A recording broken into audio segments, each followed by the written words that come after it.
How to use Auto Beat feature in CapCut PC. Hi everyone, this is Kate and welcome back to another video. And on today's video, we will see how we can use Auto Beat feature on CapCut PC. So without further delay, let's get started with this video. First of all, you have to open up CapCut on your PC.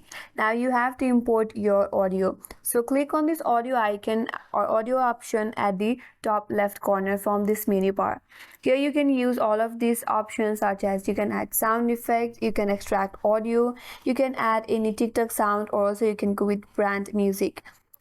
If you just want to use the music from the CapCut library, here you can search for the songs or artists, and once you find out your song, you can simply download and then add your song in the track. So there you will see this music has been added on my timeline.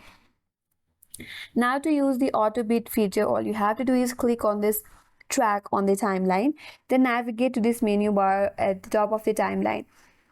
There you will see this kind of icon that says Mark Beat.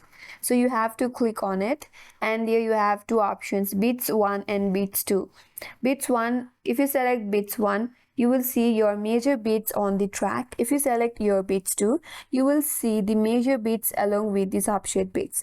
So for now, let's just go with beats 1 and then click on it. Now the CapCut will generate the beats on your track. So as you can see, there is some blue highlighted marker right here that shows your beats on the track. So with the help of this marker, now you can import pictures from your device and then edit the picture with the help of this blue highlight, and you can do further editing. And once you're done, you can simply export the video or your editing.